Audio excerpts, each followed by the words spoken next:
इस वीडियो में तुसीं देखोगे कि किस तरह असी अपनी जी ऑन साइट नर्सरी बनाई है, उत्थों दी सारे बूटियां नूं चुक के जिथे असी जंगल लगाना है माउंट के उपर किस तरह असी लैके आने हैं। रेड़े दे विच बड़ी पर्टिकुलरली बहुत ध्यान दे नाल सारे बूटे जिन्होंने असी बहुत सलीके दे नाल एक एक बूटे का नाम लिखिया, उन्होंने किस तरह चुकना है, किस तरह ट्रांसपोर्ट करना है, उत्थे रखना है रेड़ियां दे विच, ते उन्होंने असी लैके आंदे हैं। तो उपरंत जो तुसीं इत्थे देख रहे हो मेरे पिछे कि जिहड़ी साइट दे उपर बिल्कुल माउंट दे बिल्कुल नेड़े जा के असी ऑन साइट एक जिहड़ी प्लांट्स दी जिहड़ा स्टॉक बनाते हैं, स्टॉक एरिया, तो उत्थे 4 तरह दीयां लेयर्स बना के सब तो वड्डे रुख जिन्हां नूं असी कैनपी कहने, उस तो छोटे ट्री, फिर सब ट्री ते फिर श्रब्स, इस लेयर्स दे विच असी अरेंज करते हैं बूटियां नूं। ये कंप्लीटली जिहड़ा पूरी तरह इस गल ते निर्धारित हुंदा कि बूटे की उचाई किन्नी है, किन्नी हाइट ते जांदा, सब तो वड्डे वाले कैनपी ते सब तो छोटे वालियां जिहड़ियां झाड़ियां जाने कि श्रब्स हुंदियां। इस तरह 4 तरतीब दे विच 4 लेयर्स दे विच असी बूटियां नूं रखदे हां तां कि चुक्कण दे विच अगली जिहड़ी गल करांगे तां कि जदों लगाने उदों परेशानी ना होवे। ते खास गल जिहड़ी गिल्ड्स समूह जिन्हां दे बारे असी बीड़ सिੱਖਾਂ वाले च गल कीती सी, रुੱਖਾਂ ਨੂੰ ਅਸੀਂ ਜਦੋਂ ਦੇਖਦੇ ਹਾਂ ਸਰਵੇਖਣ ਦੇ ਵੇਲੇ ਤੇ ਕਈ ਇਹੋ ਜਿਹੀਆਂ ਪ੍ਰਜਾਤੀਆਂ ਸਾਡੇ ਸਾਹਮਣੇ ਆਉਂਦੀਆਂ, ਜਿਵੇਂ ਕਿ ਵਣ ਦੇ ਨਾਲ ਜੰਗਲੀ ਫਾਲਸਾ ਤੇ ਜੰਡ ਦਾ ਰੁੱਖ ਹੈ। ਇਹ 3 ਰੁੱਖ ਅਸੀਂ ਆਮ ਤੌਰ ਤੇ ਜੰਗਲ ਦੇ ਵਿੱਚ ਇਕੱਠੇ ਦੇਖੇ ਸੀ ਜਦੋਂ ਅਸੀਂ ਸਰਵੇਖਣ ਕੀਤਾ ਸੀ। ਤਾਂ ਸਰਵੇਖਣ ਦੇ ਉਪਰੰਤ ਜੋ ਅਸੀਂ ਸਮੂਹ ਇਕੱਠੇ ਦੇਖੇ, ਉਹਨਾਂ ਸਮੂਹ ਨੂੰ ਉਸੇ ਤਰ੍ਹਾਂ ਬਰਕਰਾਰ ਰੱਖਦੇ ਹੋਏ ਅਸੀਂ ਆਪਣੇ ਮਾਊਂਟ ਤੇ ਲਗਾਵਾਂਗੇ, ਕਿਉਂਕਿ ਇਕੱਠੇ ਜਦੋਂ ਇਹ ਰਹਿੰਦੇ ਨੇ 300 ਸਾਲ ਪੁਰਾਣੇ 500 ਸਾਲ ਪੁਰਾਣੇ ਜੰਗਲ ਦੇਖੇ ਨੇ, ਇਹੀ 3 ਜੇ ਸਮੂਹ ਜਿਹੜੇ ਨੇ ਉਹ ਬਰਕਰਾਰ ਨੇ, ਹਜੇ ਵੀ ਜਿਉਂਦੇ ਨੇ, ਖੜੇ ਨੇ ਉੱਥੇ ਥੰਮ ਵਾਂਗ ਤੇ ਉਸ ਕੁਦਰਤੀ ਜੰਗਲ ਨੂੰ ਬਚਾ ਕੇ ਰੱਖਣ ਵਾਲੇ ਇਹ ਸਮੂਹ ਨੇ। ਸੋ ਕਿਉਂ ਨਾ ਅਸੀਂ ਉਹਨਾਂ ਜੰਗਲਾਂ ਦੀ ਉਸੇ ਤਰ੍ਹਾਂ ਸੰਭਾਲ ਕਰੀਏ, ਉਸੇ ਤਰ੍ਹਾਂ ਰੈਪਲੀਕਾ ਜਾਣੇ ਕਿ ਉਹਨਾਂ ਦਾ ਉਤਾਰਾ ਉਸੇ ਤਰ੍ਹਾਂ ਕੀਤਾ। ਸੋ ਅਸੀਂ ਕਰੀਬ 8 ਤਰ੍ਹਾਂ ਦੇ ਉਹ ਸਮੂਹ ਜਿਹੜੇ ਆਇਡੈਂਟੀਫਾਈ ਕੀਤੇ ਸੀ, ਉਹਨਾਂ ਨੂੰ ਉਸੇ ਤਰ੍ਹਾਂ ਬਣਾਇਆ। ਇਸ ਗਿਲਡ ਦੇ ਵਿੱਚ ਤੁਸੀਂ ਦੇਖ ਵੀ ਸਕਦੇ ਹੋ ਕਿ ਉਹ ਉਸੇ ਤਰ੍ਹਾਂ ਹੀ ਅਰੇਂਜ ਕੀਤੇ ਤੇ ਇਹਨਾਂ ਨੂੰ ਉਸੇ ਤਰ੍ਹਾਂ ਅਸੀਂ ਚੱਕ ਕੇ ਉਸ ਜੰਗਲ ਦੇ ਵਿੱਚ ਪਲਾਂਟ ਕਰਨਾ। ਹੁਣ ਅਗਲੀ ਗੱਲ ਇਹ ਹੈ ਕਿ ਕੈਨਪੀ ਦੇ ਰੁੱਖ ਜਿਹੜੇ ਨੇ, ਸਭ ਤੋਂ ਪਹਿਲਾਂ ਕੈਨਪੀ ਦੇ ਰੁੱਖ ਨੇ ਜਿਹੜੇ ਸਾਡੇ ਨਾਲ ਲੇਬਰ ਨੇ, ਉਹਨਾਂ ਨੂੰ ਇੱਕ ਬੰਦੇ ਨੂੰ ਇੱਕ ਬੂਟਾ ਦਿੱਤਾ ਜਾਂਦਾ ਤਾਂ ਕਿ ਉਹ ਚੱਕ ਕੇ ਪੂਰੇ ਇhtiyat ਦੇ ਨਾਲ, ਪੂਰੇ ਆਰਾਮ ਦੇ ਨਾਲ, ਉਹਨੂੰ ਪੂਰੀ ਕੇਅਰਫੁਲੀ ਕਿ ਬੂਟੇ ਦਾ ਕੋਈ ਨੁਕਸਾਨ ਨਾ ਹੋਵੇ, ਜਾ ਕੇ ਮਾਊਂਟ ਦੇ ਉੱਤੇ ਰੱਖਦੇ ਆ।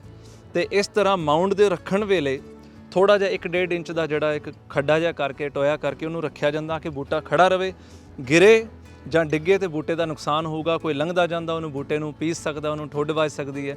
ਤਾਂ ਬੂਟੇ ਨੂੰ ਹਰ ਤਰ੍ਹਾਂ ਸੇ ਨੁਕਸਾਨ ਤੋਂ ਬਚਾਉਣਾ, ਉਹਨੂੰ ਚੰਗੀ ਤਰ੍ਹਾਂ ਖੜਾ ਰੱਖਣਾ ਜ਼ਰੂਰੀ ਹੈ। ਇਸ ਤੋਂ ਉਪਰੰਤ ਹਰ ਬੂਟੇ ਨੂੰ ਅਸੀਂ ਜਦੋਂ ਲਗਾਉਣਾ, ਜਾਨੇ ਕੈਨਪੀ ਤੋਂ ਬਾਅਦ ਫਿਰ ਅਸੀਂ ਸਾਰੀ ਲੇਅਰ ਸ਼ੁਰੂ ਕਰਦੇ ਹਾਂ ਰੁੱਖਾਂ ਦੀ। ਜਿਹੜੇ ਟਰੀਜ਼ ਨੇ ਕੈਨਪੀ ਤੋਂ ਛੋਟੀ ਹਾਈਟ ਵਾਲੇ, ਇੱਕ ਕਰਕੇ ਸਾਰੇ ਬੂਟੇ ਉੱਥੇ ਪਹੁੰਚਾਏ ਜਾਂਦੇ। ਤਾਂ ਬੂਟੇ ਜਦੋਂ ਉੱਥੇ ਲਿਜਾਏ ਜਾਂਦੇ ਨੇ, ਉਹਨਾਂ ਦੇ ਵਿਚਕਾਰ ਫਾਸਲਾ ਤੈਅ ਕਰਨ ਵਾਸਤੇ ਅਸੀਂ ਸੋਟੀਆਂ ਨੂੰ ਕੱਟ ਕੇ ਗੱਜ ਬਣਾ ਲੈਂਦੇ ਹਾਂ। ਹਰੇਕ ਲੇਬਰ ਨੂੰ ਇੱਕ ਗੱਜ ਦਿੱਤਾ ਜਾਂਦਾ ਤਾਂ ਕਿ ਬੂਟਾ ਜਿਹੜਾ ਸੈਂਟਰ ਟੂ ਸੈਂਟਰ ਡਿਸਟੈਂਸ ਹੈ, ਜਿਹੜੀ ਟਾਹਣੀ ਹੈ ਮੇਨ ਟਾਹਣੀ ਤੋਂ ਦੂਜੀ ਟਾਹਣੀ ਤੱਕ, ਓਨਾ ਹੀ ਇੱਕ ਦੂਜੇ ਤੋਂ ਦੂਰੀ ਰੱਖੇ, ਉਹਨਾਂ ਨੂੰ ਇਕੁਈ ਡਿਸਟੈਂਸ ਕਹਿੰਦੇ ਆ। ਤੇ ਸਾਰੇ ਬੂਟੇ ਇਸ ਤਰ੍ਹਾਂ ਇਕੁਅਲ ਜਿਹੜੀ ਹੈ ਡਿਸਟੈਂਸਿੰਗ ਤੇ ਇੱਕੋ ਜਿਹੇ ਫਾਸਲੇ ਦੇ ਉੱਤੇ ਰੱਖੇ ਜਾਂਦੇ ਆ। ਇਹ ਵੀ ਧਿਆਨ ਰੱਖਣਾ ਹੈ ਕਿ ਕੈਨਪੀ ਲੇਅਰ ਦੇ ਜਾਂ ਸ਼ਰਬ ਲੇਅਰ ਦੇ ਕੋਈ ਵੀ ਬੂਟੇ ਇਕੱਠੇ ਨਾ ਹੋਣ। ਸੋ ਜਾਣੇ ਕਿ ਮੰਨ ਲਓ ਅਸੀਂ ਮਲੇ ਬੇਰ ਲਗਾਉਣੇ ਆ, ਸੋ ਕੋਈ ਵੀ ਮਲੇ ਬੇਰ ਦੇ ਨੇੜੇ ਦੂਜਾ ਮਲੇ ਬੇਰ ਦਾ ਬੂਟਾ ਨਹੀਂ ਹੋਣਾ ਚਾਹੀਦਾ, ਤੇ ਉਸ ਲੇਅਰ ਦੇ ਵਿੱਚ ਵੀ ਜਾਣੇ ਕਿ ਸ਼ਰਬਸ ਦੀਆਂ ਪ੍ਰਜਾਤੀਆਂ ਇੱਕ ਦੂਜੇ ਦੇ ਨੇੜੇ ਨਹੀਂ ਹੋਣੀਆਂ ਚਾਹੀਦੀਆਂ। ਪਰ ਜੋ ਤੁਸੀਂ ਇਸ ਤਰੀਕੇ ਨਾਲ ਸਾਰੇ ਬੂਟਿਆਂ ਦੇ ਨਾਮ ਲਿਖ ਕੇ ਇੱਕ ਕਰਕੇ ਚੱਕੋਗੇ, ਆਪ ਮੁਹਾਰੇ ਹੀ ਸੁਖਾਲਾ ਹੋ ਜਾਂਦਾ ਹੋਊਗਾ। ਪੈਟਰਨ ਹੀ ਇਸ ਤਰ੍ਹਾਂ ਬਣੇਗਾ ਕਿ ਤੁਹਾਡੇ ਬੂਟੇ ਇੱਕ ਲੇਅਰ ਦੇ ਇੱਕ ਦੂਸਰੇ ਤੋਂ ਦੂਜੇ ਦੂਰ ਰਹਿਣਗੇ ਤੇ ਇੱਕ ਬੂਟਾ ਇੱਕ ਕਿਸਮ ਦਾ ਦੂਜੇ ਦੇ ਨੇੜੇ ਨਹੀਂ ਰਹੂਗਾ। ਸੋ ਇਹ ਚੀਜ਼ਾਂ ਬਹੁਤ ਧਿਆਨ ਰੱਖਣ ਵਾਲੀਆਂ, ਕਿਉਂਕਿ ਮਿਆਂਵਾਕੀ ਜੰਗਲ ਸਾਰੇ ਨਿਰਧਾਰਿਤ ਹੁੰਦੇ ਆ। ਜੰਗਲਾਂ ਦੇ ਵਿੱਚ ਅਸੀਂ ਸਰਵੇਖਣ ਕੀ ਕੀਤਾ, ਉਸ ਸਰਵੇਖਣ ਦਾ ਉਤਾਰਾ ਅਸੀਂ ਕਿਸ ਤਰ੍ਹਾਂ ਕਰਨਾ। ਇਸ ਤੋਂ ਅਸੀਂ ਅੱਗੇ ਚੱਲਦੇ ਹਾਂ ਕਿ ਜਿਹੜਾ ਸਾਡਾ ਇਹ ਮਾਊਂਟ ਹੈ, ਇਹ 10 ਬਾਏ 10 ਮੀਟਰ ਦਾ ਹੈ, ਜਾਣੀ ਕਿ 100 ਸਕੁਅਰ ਮੀਟਰ ਦਾ ਜਿਹੜਾ ਫੋਰੈਸਟ ਬੈੱਡ ਹੈ। 100 ਸਕੁਅਰ ਮੀਟਰ ਦੇ ਵਿੱਚ ਅਸੀਂ 330 ਬੂਟੇ ਅਸੀਂ ਲਗਾਉਣ ਜਾ ਰਹੇ ਹਾਂ ਤੇ ਇਹਦੇ ਵਿੱਚ ਕਰੀਬ 33-34 ਪ੍ਰਜਾਤੀਆਂ ਨੇ। ਤੇ ਇਹਨਾਂ ਸਾਰਿਆਂ ਦੀ ਪ੍ਰਜਾਤੀਆਂ ਨੂੰ ਅਸੀਂ ਲਗਾਉਣ ਤੋਂ ਪਹਿਲਾਂ ਪੰਨੀ ਸਮੇਤ ਬੂਟੇ ਨੂੰ ਜੀਵ ਅੰਮ੍ਰਿਤ ਦੇ ਵਿੱਚ ਅਸੀਂ ਡੁਬਕਾ ਦੇਣਾ, ਉਹਨੂੰ ਪੂਰੀ ਤਰ੍ਹਾਂ ਡੋਬ ਕੇ, ਜਦੋਂ ਤੱਕ ਜੀਵ ਅੰਮ੍ਰਿਤ ਪੂਰੀ ਤਰ੍ਹਾਂ ਉਹਦੇ 'ਚ ਰਚ ਨਹੀਂ ਜਾਂਦਾ, ਸਾਰੇ ਬੁਲਬੁਲੇ ਮਿੱਟੀ 'ਚੋਂ ਬਾਹਰ ਨਹੀਂ ਆ ਜਾਂਦੇ, ਉਹਨੂੰ ਬਾਹਰ ਨਹੀਂ ਕੱਢੀਦਾ। ਉਪਰੰਤ ਜਦੋਂ ਰਚ ਗਿਆ, ਫਿਰ ਪੰਨੀ ਨੂੰ ਬਲੇਡ ਦੇ ਨਾਲ ਕਿਵੇਂ ਚੀਰਨਾ, ਉਹ ਸਾਰਾ ਪ੍ਰੋਸੈਸ ਤੁਹਾਨੂੰ, ਸਾਰੀ ਵਿਧੀ ਹੈ ਅਗਲੀ ਵੀਡੀਓ ਦੇ ਵਿੱਚ ਦਿਖਾਵਾਂਗੇ। ਤੇ ਇਹਨੂੰ ਕਰਦੇ ਕਰਦੇ ਬੂਟੇ ਨੂੰ ਕਿਸ ਤਰ੍ਹਾਂ, ਜਿੰਨੀ ਗਾਚੀ ਦੀ ਉਚਾਈ ਹੈ ਉਨੀ ਅਸੀਂ ਡੂੰਘਾ ਉਹਦੇ ਪੁੱਟ ਕੇ ਟੋਏ ਦੇ ਵਿੱਚ ਕਿਸ ਤਰ੍ਹਾਂ ਪਿਆਰ ਨਾਲ ਰੱਖਣਾ, ਕਿਸ ਤਰੀਕੇ ਦੇ ਨਾਲ ਰੱਖਣਾ ਤਾਂ ਕਿ ਬੂਟੇ ਨੂੰ ਕੋਈ ਹਾਨੀ ਨਾ ਪਹੁੰਚੇ।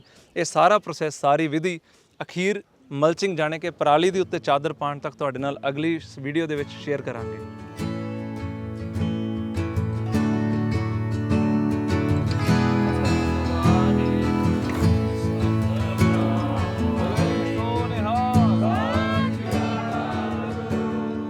ਤੇ ਹੁਣ ਅਸੀਂ ਆਪਣੇ ਸਭ ਤੋਂ ਮਹੱਤਵਪੂਰਨ ਪੜਾਅ ਤੇ ਪਹੁੰਚੇ ਹਾਂ, ਜਿਹੜਾ ਕਿ ਬੂਟੇ ਲਾਉਣ ਦਾ। ਸਾਡੇ ਕੋਲ ਇਸ ਟਾਈਮ ਰੋਹੇੜੇ ਦਾ ਬੂਟਾ ਹੈ ਕਿ ਜਿਹੜਾ ਅਸੀਂ ਤੁਹਾਨੂੰ ਲਗਾ ਕੇ ਦਿਖਾਵਾਂਗੇ। ਮੀਆਂ ਵਾਕੀ ਜੀ ਨੇ ਜਿਵੇਂ ਸਿਖਾਇਆ ਕਿ ਉਸ ਵਿਧੀ ਦੇ ਨਾਲ ਜਦੋਂ ਅਸੀਂ ਫੋਰੈਸਟ ਬੈੱਡ ਤਿਆਰ ਕਰ ਲੈਂਦੇ ਹਾਂ ਤੇ ਬੂਟੇ ਨੂੰ ਲਗਾਉਣ ਦਾ ਢੰਗ ਕੀ ਹੈ, ਉਹਨੂੰ ਫੜਨਾ ਕਿਵੇਂ ਹੈ, ਕਿੱਦਾਂ ਅਸੀਂ ਜੀਵ ਅੰਮ੍ਰਿਤ 'ਚ ਉਹਨੂੰ ਡਿਪ ਕਰਕੇ ਉਹਨੂੰ ਪੂਰਾ ਡੋਬਾ ਦੇ ਕੇ ਫਿਰ ਅਸੀਂ ਲਾਉਂਦੇ ਹਾਂ। ਇਸ ਟਾਈਮ ਮੈਂ ਬੈਠਾ 10 ਬਾਏ 10 ਫੁੱਟ ਦਾ ਜਿਹੜਾ ਅਸੀਂ ਫੋਰੈਸਟ ਬੈੱਡ ਤਿਆਰ ਕੀਤਾ, ਉੱਤੇ ਕੰਮ ਚੱਲ ਰਿਹਾ ਤੁਹਾਡੇ ਸਾਹਮਣੇ। ਤੇ ਮੇਰੇ ਨਾਲ ਸਰਦਾਰ ਪਨਵੀਰ ਸਿੰਘ ਨੇ ਜਿਹੜੇ ਕਿ ਵੋਲੰਟੀਅਰ ਕਰ ਰਹੇ ਨੇ ਤੇ ਤੁਹਾਡੇ ਰੂਬਰੂ ਇਹ ਕਰਨਗੇ ਕਿ ਬੂਟਾ ਕਿਵੇਂ ਲਗਾਉਣਾ, ਤੇ ਮੈਂ ਨਾਲ ਦੱਸਦਾ ਵਾਂ ਜੀ। ਤੇ ਸਭ ਤੋਂ ਪਹਿਲਾਂ ਅਸੀਂ ਜਿਹੜੀ ਇਹ ਪੰਨੀ ਹੈ ਇਹਦੇ ਬਾਰੇ ਗੱਲ ਕਰਦੇ ਹਾਂ ਕਿ ਜਿਹੜੇ ਬੂਟੇ ਤਿਆਰ ਕੀਤੇ ਗਏ ਨੇ ਉਹ ਕਮ ਸੇ ਕਮ ਜਦੋਂ ਅਸੀਂ ਖਰੀਦਦੇ ਹਾਂ ਤੇ ਇਹ ਧਿਆਨ ਰੱਖੋ ਕਿ ਬੂਟੇ ਦੀ ਜਿਹੜੀ ਆਹ ਗਾਚੀ ਇਹ ਜੇ ਲੰਬੀ ਹੋਵੇ ਤਾਂ ਬੂਟੇ ਦੀ ਜਿਹੜੀ ਰੂਟ ਜ਼ੋਨ ਹੈ ਉਹਦੇ ਜੜ੍ਹਾਂ ਉਹਦੀਆਂ ਲੰਬੀਆਂ ਹੁੰਦੀਆਂ ਤੇ ਉਨਾ ਹੀ ਬਿਹਤਰੀਨ ਉਹਦਾ ਜਿਹੜੀ ਪਰਫਾਰਮੈਂਸ ਕਹਿ ਲਈਏ ਜਾਂ ਉਹਦੀ ਕਹਿ ਲਓ ਉਹਦੀ ਸ਼ਕਤੀ ਉਨੀ ਵਧੀ ਹੁੰਦੀ ਜਦੋਂ ਜੜ੍ਹਾਂ ਬਣ ਜਾਂਦੀਆਂ। ਤੇ ਬੂਟਾ ਜਿਹੜਾ ਹੋਣਾ ਚਾਹੀਦਾ ਸਾਲ 1.5 ਸਾਲ ਪੁਰਾਣਾ, ਘੱਟੋ ਘੱਟ 1.5 ਸਾਲ ਪੁਰਾਣਾ ਹੋਵੇ ਤੇ ਉਹਦੀ ਜਿਹੜੀ ਇਹ ਤਣਾ ਹੈ ਉਹਦੇ 'ਚ ਜਿਹੜਾ ਵੁੱਡੀਨੈਸ ਜਾਣੀ ਕਿ ਉਹਦੀ ਲੱਕੜ ਬਣਨੀ ਸ਼ੁਰੂ ਹੋ ਜਾਵੇ, ਉਦੋਂ ਅਸੀਂ ਕਹਿੰਦੇ ਕਿ ਬੂਟਾ ਤਿਆਰ ਹੈ। ਆਮ ਤੌਰ ਤੇ ਬੂਟੇ ਬਹੁਤ ਤੇਜ਼ੀ ਨਾਲ ਵਧਣ ਵਾਲੇ ਅਸੀਂ ਪਸੰਦ ਕਰਦੇ ਹਾਂ, ਪਰ ਰੋਹੇੜਾ ਜਿਹੜਾ ਹੈ ਇਹ ਕਲਾਈਮੈਕਸ ਸਪੀਸ਼ੀਜ਼ ਹੈ ਤੇ ਬਹੁਤ ਹੌਲੀ ਸਪੀਡ ਨਾਲ ਵੱਧਦਾ ਹੈ। ਇਹ ਹੁਣ 1.5 ਸਾਲ ਦਾ ਬੂਟਾ ਹੈ ਪਰ ਇਹਦੀ ਗਰੋਥ ਦੇਖੋਗੇ ਤੁਸੀਂ ਘੱਟ ਲੱਗਦੀ ਹੈ। ਤੇ ਅਸੀਂ ਜਦੋਂ ਇਹਦਾ ਟੋਇਆ ਵੀ ਪੁੱਟਣਾ, ਇਹ ਜਿੰਨੀ ਤੁਸੀਂ ਗਾਚੀ ਦੇਖ ਰਹੇ ਹੋ ਇਸ ਟਾਈਮ ਇੰਨੀ ਹੈ, ਇਸ ਤੋਂ ਕਰੀਬ 1 ਇੰਚ ਜ਼ਿਆਦਾ ਟੋਇਆ ਪੁੱਟਾਂਗੇ ਤਾਂ ਕਿ ਜਿਹੜਾ ਇਹ ਬੂਟਾ ਥੱਲੇ ਜਾ ਸਕੇ। ਪਰ ਉਸ ਤੋਂ ਪਹਿਲਾਂ ਅਸੀਂ ਇਹਨੂੰ ਜੀਵ ਅੰਮ੍ਰਿਤ ਜਾਣੇ ਕਿ ਪਹਿਲਾਂ ਅਸੀਂ ਪਾਣੀ ਦੇ ਵਿੱਚ ਡਿਪ ਕਰਾਂਗੇ। ਪਾਣੀ ਦੀ ਬਾਲਟੀ ਸਾਡੇ ਕੋਲ, ਉਹਦੇ 'ਚ ਥੋੜ੍ਹਾ ਜੀਵ ਅੰਮ੍ਰਿਤ ਜਿਹੜਾ ਅਸੀਂ ਬਣਾਇਆ ਸੀ ਉਹ ਐਡ ਕੀਤਾ ਤਾਂ ਕਿ ਇਹਦੇ 'ਚ ਜਿੰਨੇ ਮਾਈਕਰੋਬਸ ਨੇ ਜਾਣੇ ਕਿ ਜੀਵਾਣੂ ਨੇ ਉਹ ਪੂਰੀ ਤਰ੍ਹਾਂ ਇਹਦੇ ਵਿੱਚ ਰਚ ਜਾਣ। ਜਦੋਂ ਇਹਨੂੰ ਵਿੱਚ ਪਾਵਾਂਗੇ ਤੇ ਇਹਦੇ ਵਿੱਚ ਬੁਲਬੁਲੇ ਉੱਡਣਗੇ, ਜਿਹਦੇ ਨਾਲ ਹੋਊਗਾ ਕਿ ਜਿਹੜੀ ਹਵਾ ਵਿੱਚ ਹੈ ਇਸ ਟਾਈਮ ਗਾਚੀ ਦੇ ਉਹ ਰਿਪਲੇਸ ਹੋ ਜਾਊਗੀ, ਉਹਦੀ ਜਗ੍ਹਾ ਜਿਹੜਾ ਪਾਣੀ ਲੈ ਲਊਗਾ, ਜੀਵ ਅੰਮ੍ਰਿਤ ਲੈ ਲਏਗਾ। ਹੁਣ ਪਨਵੀਰ ਸਿੰਘ ਤੁਹਾਨੂੰ ਦਿਖਾਉਂਦੇ ਜੀ ਥੱਲੋਂ ਫੜ ਕੇ ਜੀ। ਤੇ ਹਮੇਸ਼ਾ ਯਾਦ ਰੱਖਣਾ ਕਿ ਬੂਟੇ ਨੂੰ ਜਦੋਂ ਵੀ ਤੁਸੀਂ ਫੜਨਾ ਉਹਦੇ ਥੱਲੇ ਸਪੋਰਟ ਚਾਹੀਦੀ ਆ। ਅਸੀਂ ਕਦੇ ਉਹਨੂੰ ਬੂਟੇ ਨੂੰ ਉੱਪਰੋਂ ਨਹੀਂ ਫੜਨਾ ਜਾਂ ਉਹਦੀ ਗਾਚੀ ਤੋਂ ਨਹੀਂ ਫੜਨਾ। ਤੇ ਉਹਨੂੰ ਡਿਪ ਕਰਦੇ ਹਾਂ, ਅਸੀਂ ਦੇਖ ਰਹੇ ਹਾਂ ਕਿ ਇਹਦੇ 'ਚੋਂ ਬਬਲਸ ਨਿਕਲ ਰਹੇ ਨੇ। ਜਦੋਂ ਹੀ ਇਹ ਬਬਲਸ ਨਿਕਲਦੇ ਜਾਣੇ ਕਿ ਬੁਲਬੁਲੇ ਜਿਹੜੇ ਨਿਕਲਣੇ ਬੰਦ ਹੋ ਜਾਣਗੇ, ਪਾਣੀ ਵਿੱਚ ਰਚ ਚੁੱਕਾ ਹੋਊਗਾ, ਪਨਵੀਰ ਸਿੰਘ ਸਾਨੂੰ ਬੂਟਾ ਦੇਣਗੇ।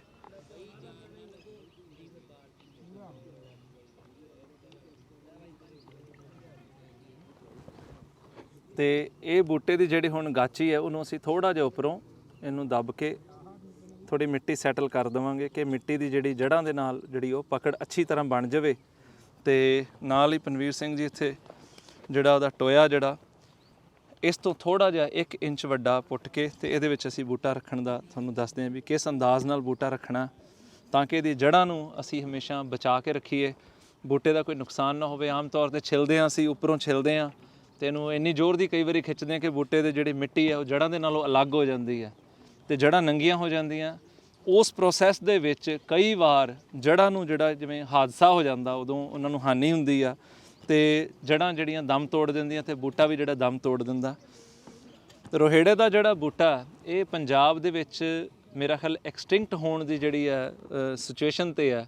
ਇਹ ਬਹੁਤ ਹੀ ਦੁਰਲੱਭ ਬੂਟਾ, ਕੋਈ ਬਹੁਤ ਪੁਰਾਣੇ ਜੰਗਲਾਂ ਦੇ ਵਿੱਚ ਜਾਂ ਕਿਸੇ ਪਿੰਡ ਦੇ ਵਿੱਚ ਇਹ ਬੂਟਾ ਜਿਹੜਾ ਪਾਇਆ ਜਾਂਦਾ ਤੇ ਨਹੀਂ ਤਾਂ ਆਮ ਤੌਰ 'ਤੇ ਪੰਜਾਬ ਦੇ ਇਸ ਇਲਾਕੇ 'ਚ ਮਾਲਵੇ ਵਿੱਚ ਇਹ ਬੂਟਾ ਬਹੁਤ ਵੱਡੀ ਮਾਤਰਾ ਵਿੱਚ ਹੁੰਦਾ ਸੀਗਾ, ਖਾਸ ਕਰਕੇ ਡਰਾਈ ਏਰੀਆ ਬਠਿੰਡਾ, ਇੱਧਰ ਮੁਕਤਸਰ ਦੇ ਵਿੱਚ ਫਾਜ਼ਿਲਕਾ ਏਰੀਆ, ਆਪਣੇ ਮੋਗੇ ਜ਼ੋਨ 'ਚ ਵੀ ਇਹ ਬੂਟਾ ਪਾਇਆ ਜਾਂਦਾ ਸੀ। ਹੁਣ ਇਹ ਨਹੀਂ ਮਿਲਦਾ ਤੇ ਸਾਨੂੰ ਬੜੀ ਖੁਸ਼ਕਿਸਮਤੀ ਹੈ ਕਿ ਅਸੀਂ ਜੋਧਪੁਰ ਤੋਂ ਇਹ ਬੂਟੇ ਸਾਨੂੰ ਮਿਲੇ ਤੇ ਅਸੀਂ ਇਹਨੂੰ ਲਿਆਉਣ ਵਿੱਚ ਕਾਮਯਾਬ ਹੋਏ ਹਾਂ।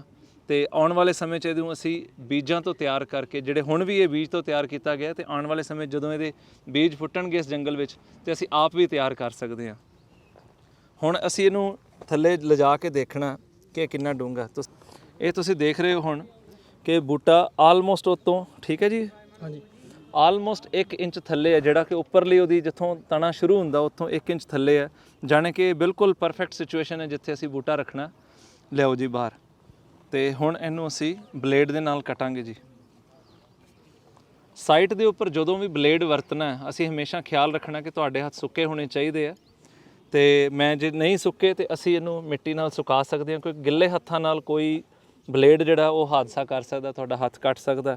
ਤੇ ਬਹੁਤ ਥੋੜ੍ਹਾ ਖੋਲ ਕੇ ਅਸੀਂ ਇਹਨੂੰ ਪੰਨੀ ਨੂੰ ਥੱਲੋਂ ਦੀ ਉੱਪਰ ਤੱਕ ਇਹਨੂੰ ਜਿਹੜਾ ਕੱਟ ਦਿੰਦੇ ਹਾਂ। ਤੇ ਇਹ ਸਾਰੀ ਕਿਰਿਆ ਦੇ ਦੌਰਾਨ ਅਸੀਂ ਧਿਆਨ ਰੱਖਣਾ ਹੁੰਦਾ ਕਿ ਅਸੀਂ ਜੜ੍ਹਾਂ ਨਾ ਕੱਟ ਦਈਏ ਤੇ ਬੂਟੇ ਦਾ ਕੋਈ ਹੋਰ ਵੱਧ ਨੁਕਸਾਨ ਨਾ ਹੋਵੇ।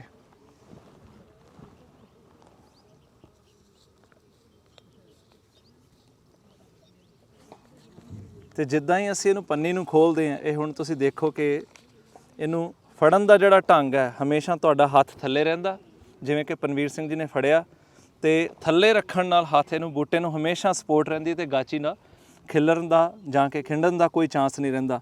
ਆਪਣਾ ਹੱਥ ਹਮੇਸ਼ਾ ਨਾਲ ਰੱਖਣਾ, ਹੱਥ ਪੂਰਾ ਨੀਚੇ ਲਿਜਾਓ ਜੀ, ਲਿਜਾਓ, ਤੇ ਹੱਥ ਨੀਚੇ ਰੱਖਦੇ ਹੋਏ ਜਿਹੜੀ ਹੈ ਮਿੱਟੀ ਇਹਦੇ ਵਿੱਚ ਪਾਣੀ ਆਪਾਂ।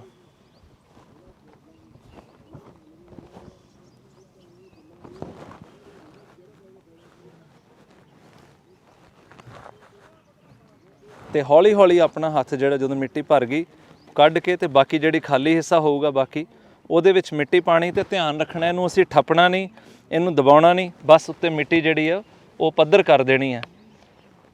ਇਹਦਾ ਕਾਰਨ ਇਹ ਹੈ ਕਿ ਜਦੋਂ ਅਸੀਂ ਥੱਲੇ ਹੱਥ ਰੱਖਿਆ, ਹਲਕਾ ਜਿਹਾ ਜਿਹੜਾ ਜੜ ਦਾ ਹਿੱਸਾ ਉਹ ਅਸੀਂ ਖਾਲੀ ਰੱਖਦੇ ਹਾਂ, ਕਿਉਂਕਿ ਥੱਲੇ ਉਹਦੀ ਜਿਹੜੀ ਹੈ ਟੈਪ ਰੂਟ ਹੁੰਦੀ ਹੈ, ਜਿਹੜੀ ਕਿ ਸਭ ਤੋਂ ਪਹਿਲਾਂ ਜੜ ਫੜਦੀ ਹੈ।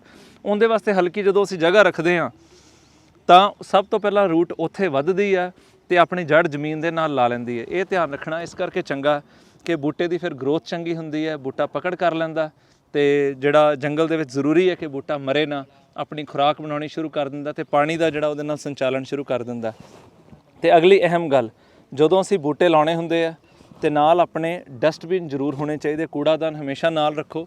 ਤੁਸੀਂ ਦੇਖੋਗੇ ਕਿ ਸਾਈਟ ਦੇ ਵਿੱਚ ਜਿਹੜਾ ਕੰਮ ਚੱਲ ਰਿਹਾ, ਸਾਰੇ ਪਾਸੇ ਜਿਵੇਂ ਜਿਵੇਂ ਬੂਟੇ ਲੱਗਦੇ ਪਏ ਆ ਨਾਲ ਨਾਲ ਜਿਹੜੀਆਂ ਪੰਨੀਆਂ ਚੁੱਕ ਲਈ ਦੀਆਂ, ਤਾਂ ਕਿ ਆਮ ਤੌਰ 'ਤੇ ਕੀ ਹੁੰਦਾ, ਜੇ ਅਸੀਂ ਪੰਨੀ ਛੱਡ ਦਈਏ ਜਾਂ ਕਹਿ ਦਈਏ ਵੀ ਬਾਅਦ 'ਚੋਂ ਚੁੱਕ ਲਵਾਂਗੇ ਤਾਂ ਨੁਕਸਾਨ ਦਾ ਚਾਂਸ ਹੁੰਦਾ ਹੈ। ਕਈ ਵਾਰੀ ਆਪਣੀਆਂ ਪੰਨੀਆਂ ਜਿਹੜੀਆਂ ਆਪਣੇ ਥੈਲੀਆਂ ਜਿਹੜੀਆਂ ਉਹ ਮਿਸ ਹੋ ਜਾਂਦੀਆਂ ਤੇ ਇੱਥੇ ਪਈਆਂ ਰਹਿ ਜਾਂਦੀਆਂ, ਤੇ ਜਨਮਾਂ ਤੱਕ ਇਹ ਪਲਾਸਟਿਕ ਦੇ ਲਿਫਾਫੇ ਇਸ ਜੰਗਲ ਦੇ ਵਿੱਚ ਰਹਿਣਗੇ ਤੇ ਉਹਦੀ ਪ੍ਰਦੂਸ਼ਣ ਕਰਨਗੇ। ਇਸ ਤੋਂ ਬਾਅਦ ਜਦੋਂ ਅਸੀਂ ਇੱਥੇ ਪਰਾਲੀ ਪਾਣੀ ਆ, ਫਿਰ ਪਰਾਲੀ ਦੇ ਥੱਲੇ ਲਗਾਤਾਰ ਪਏ ਰਹਿਣੇ, ਕਿਸੇ ਨੂੰ ਦਿਸਣੇ ਵੀ ਨਹੀਂ, ਪਰ ਜੰਗਲ ਦੇ ਵਿੱਚ ਉਹ ਪ੍ਰਦੂਸ਼ਣ ਕਰਨਗੇ ਜਿਹੜਾ ਕਿ ਹਾਨੀਕਾਰਕ ਹੈ। ਤੇ ਹੁਣ ਅਗਲੇ ਸਟੈਪ ਦੇ ਵਿੱਚ ਜਦੋਂ ਇਹ ਹੁਣ ਬੂਟਾ ਲੱਗ ਗਿਆ, ਇਹਦੇ ਵਿੱਚ ਜੀਵ ਅੰਮ੍ਰਿਤ ਵੀ ਪੈ ਗਿਆ, ਬੂਟਾ ਵੀ ਇਹਦੇ ਵਿੱਚ ਮਿੱਟੀ ਵਿੱਚ ਬਹੁਤ ਵਧੀਆ ਫਿੱਟ ਹੋ ਚੁੱਕਾ, ਤੇ ਇਸ ਤੋਂ ਬਾਅਦ ਅਸੀਂ ਇਹਦੇ ਨਾਲ ਇੱਕ ਸੋਟੀ ਲਾ ਕੇ ਇਹਨੂੰ ਆਸਰਾ ਦੇਵਾਂਗੇ। ਫਿਰ ਉਹਦੇ ਨਾਲ ਆਸਰਾ ਦੇਣ ਤੋਂ ਪਹਿਲਾਂ ਵਿੱਚ ਇੱਥੇ ਥੋੜੀ ਜਿਹੀ ਮਲਚ ਜਾਣੇ ਕਿ ਪਰਾਲੀ ਦੀ ਇੱਕ ਚਾਦਰ ਪਾਵਾਂਗੇ, ਤੇ ਬਾਕੀ ਸਾਰੇ ਪਾਸੇ ਸਾਰੇ ਇਲਾਕੇ ਦੇ ਵਿੱਚ ਜਿੱਥੇ ਬੂਟੇ ਲੱਗੇ ਨੇ ਇਸ ਜੰਗਲ 'ਚ ਪਰਾਲੀ ਦੀ 6 ਤੋਂ 8 ਇੰਚ ਜਿਹੜੀ ਇਹ ਚਾਦਰ ਪਾਈ ਜਾਏਗੀ। ਤੁਹਾਨੂੰ ਪਤਾ ਹੀ ਹੈ, ਜਾਂ ਅਸੀਂ ਇਸ ਵੀਡੀਓ ਦੇ ਵਿੱਚ ਤੁਹਾਨੂੰ ਕਿਸੇ ਇੱਕ ਵੀਡੀਓ 'ਚ ਦੱਸਿਆ ਕਿ ਪਰਾਲੀ ਦਾ ਫਾਇਦਾ ਕੀ ਹੁੰਦਾ। ਜਦੋਂ ਅਸੀਂ ਮਲਚਿੰਗ ਕਰਦੇ ਹਾਂ ਥੱਲੇ ਨਮੀ ਬਰਕਰਾਰ ਰਹਿੰਦੀ ਹੈ, ਤੇ ਜਿਹੜੀ ਮਾਈਕਰੋਬੀਅਲ ਐਕਟੀਵਿਟੀ ਜਾਣੀ ਕਿ ਜੀਵਾਣੂ ਨੇ ਥੱਲੇ, ਉਹ ਮਿੱਟੀ ਦੇ ਵਿੱਚ ਲਗਾਤਾਰ ਆਪਣਾ ਕੰਮ ਕਿਰਿਆ ਆਪਣੀ ਜਾਰੀ ਰੱਖਦੇ ਆ ਤੇ ਬੂਟਿਆਂ ਦੀ ਖੁਰਾਕ ਬਣਾਉਣ ਵਿੱਚ ਮਦਦਗਾਰ ਹੁੰਦੇ ਆ। ਅਸੀਂ ਜੀਵਾਣੂ ਜਿਹੜੇ ਨੇ ਜੀਵ ਅੰਮ੍ਰਿਤ ਦੇ ਥਰੂ ਅਸੀਂ ਇਨਸਰਟ ਕੀਤੇ ਨੇ, ਇਹਦੇ ਵਿੱਚ ਪਾਏ ਨੇ, ਤੇ ਉਹ ਜੀਵਾਣੂ ਹੁਣ ਬੂਟੇ ਦੀ ਜਿਹੜੀ ਜੜ੍ਹਾਂ ਦੇ ਵਿੱਚ ਰਚ ਕੇ ਆਪਣੀਆਂ ਮਾਈਕਰੋਬੀਅਲ ਕਾਲੋਨੀਜ਼ ਬਣਾਉਣਗੇ, ਆਪਣਾ ਫੰਗਲ ਨੈਟਵਰਕ, ਜਿਹਦੇ ਨਾਲ ਬੂਟੇ ਇੱਕ ਦੂਸਰੇ ਦੇ ਨਾਲ ਆਸਰਾ ਕਰਦੇ ਨੇ, ਇੱਕ ਦੂਜੇ ਨਾਲ ਕਮਿਊਨੀਕੇਟ ਕਰਦੇ ਨੇ। ਇਹ ਸਾਰੀ ਕਿਰਿਆ ਇੱਥੇ ਲਗਾਤਾਰ ਜਾਰੀ ਰਹੇਗੀ। ਤੇ ਉਪਰੰਤ ਇਸ ਦੇ ਜਦੋਂ ਅਸੀਂ ਪੂਰੀ ਮਲਚਿੰਗ ਕਰ ਲਵਾਂਗੇ ਤੇ ਅਸੀਂ ਇੱਕ ਵਾਰ ਇਸ ਜ਼ਮੀਨ ਨੂੰ ਜਿਹੜੀ ਹੈ 10 ਬਾਏ 10 ਫੁੱਟ ਦੀ ਧਰਤੀ ਹੈ ਜਿੱਥੇ ਅਸੀਂ ਜੰਗਲ ਲਗਾਇਆ, ਇਹਨੂੰ ਪੂਰੀ ਤਰ੍ਹਾਂ ਕਈ ਘੰਟੇ ਪਾਣੀ ਪਾ ਕੇ ਰਜਾ ਦੇਵਾਂਗੇ। ਸੈਚੂਰੇਸ਼ਨ ਲੈਵਲ ਜਾਣੇ ਕਿ ਉਹਨੂੰ ਚੰਗੀ ਤਰ੍ਹਾਂ ਅਸੀਂ ਪਾਣੀ ਨਾਲ, ਜਦੋਂ ਕਹਿੰਦੇ ਮਿੱਟੀ ਗੱਚ ਹੋ ਗਈ ਪੂਰੀ, ਉਸ ਲੈਵਲ ਤੱਕ ਲਿਆਉਣਾ। ਪਰ ਪਹਿਲਾਂ ਉਸ ਤੋਂ ਮਲਚਿੰਗ ਕਰਨੀ, ਜਾਣੇ ਕਿ ਪਰਾਲੀ ਪਾਣੀ ਬਹੁਤ ਜ਼ਰੂਰੀ ਹੈ। ਉਹਦਾ ਕਾਰਨ ਵੀ ਮੈਂ ਤੁਹਾਨੂੰ ਦੱਸਣਾ ਚਾਹੁੰਦਾ ਕਿ ਜਦੋਂ ਪਾਣੀ ਉੱਪਰੋਂ ਗਿਰਦਾ ਅਸੀਂ ਇੱਕ ਸ਼ਾਵਰ ਹੈਡ ਦੇ ਨਾਲ ਪਾਣੀ ਦੇਵਾਂਗੇ ਜਿਵੇਂ ਮੀਂਹ ਪੈਂਦਾ, ਪਰ ਜਦੋਂ ਪਰਾਲੀ ਦੀ ਚਾਦਰ ਨਾਲ ਉਹ ਵੱਜੇਗਾ ਤੇ ਬਿਲਕੁਲ ਹੌਲੀ ਹੌਲੀ ਬੂੰਦਾਂ ਬੂੰਦੀ ਹੋ ਕੇ ਆਰਾਮ ਨਾਲ ਪਾਣੀ ਧਰਤੀ ਦੇ ਵਿੱਚ ਪਹੁੰਚੇਗਾ। ਉਸੇ ਤਰ੍ਹਾਂ ਜਿਵੇਂ ਕਿ ਜੰਗਲਾਂ ਦੇ ਵਿੱਚ ਅਸੀਂ ਦੇਖਦੇ ਹਾਂ ਬੂਟਿਆਂ ਦੀ ਜੜ੍ਹਾਂ ਨੂੰ ਪਾਣੀ ਮਿਲਦਾ, ਕਿਉਂਕਿ ਜੜ੍ਹਾਂ ਦੇ ਆਲੇ ਦੁਆਲੇ ਸਾਰੇ ਪੱਤੇ ਵਿਛੇ ਹੁੰਦੇ ਨੇ ਜਿਹੜੇ ਝੜੇ ਹੁੰਦੇ ਨੇ, ਤੇ ਪੱਤਿਆਂ ਦੇ ਥਰੂ ਹੁੰਦਾ ਹੋਇਆ, ਪੱਤਿਆਂ ਦੇ ਵਿੱਚੋਂ ਹੁੰਦਾ ਹੋਇਆ ਪਾਣੀ ਆਰਾਮ ਨਾਲ ਜੰਗਲ ਦੀ ਜਿਹੜੀ ਮਿੱਟੀ 'ਚ ਪਹੁੰਚਦਾ। ਉਸੇ ਤਰ੍ਹਾਂ ਹੀ ਅਸੀਂ ਉਹਦਾ ਰੂਪ ਤਿਆਰ ਕਰਨ ਦੀ ਪੂਰੀ ਕੋਸ਼ਿਸ਼ ਕਰਾਂਗੇ। ਸਾਡੇ ਨਾਲ ਜੁੜੇ ਰਹਿਣਾ। ਅਗਲੀ ਵਿਧੀ ਦੇ ਵਿੱਚ ਤੁਹਾਨੂੰ ਦਿਖਾਵਾਂਗੇ ਕਿਵੇਂ ਅਸੀਂ ਮਲਚਿੰਗ ਕਰਨੀ ਹੈ, ਰੋਪ ਟਾਈਂਗ ਕਰਨੀ ਹੈ, ਬੂਟਿਆਂ ਨੂੰ ਆਸਰਾ ਦੇਣਾ ਸੋਟੀਆਂ ਲਗਾ ਕੇ, ਤੇ ਜੰਗਲ ਦੇ ਅਖੀਰ ਲੱਗਣ ਤੋਂ ਬਾਅਦ ਸਾਰੀ ਪ੍ਰਕਿਰਿਆ ਤੋਂ ਬਾਅਦ ਅਸੀਂ ਇਹਨੂੰ ਪਾਣੀ ਦੇਵਾਂਗੇ ਤੇ ਜੰਗਲ ਦੀ ਜਿਹੜੀ ਸੁਰੱਖਿਆ ਲਈ ਤੇ ਸਾਂਭ ਸੰਭਾਲ ਲਈ ਅਰਦਾਸ ਵੀ ਕਰਾਂਗੇ।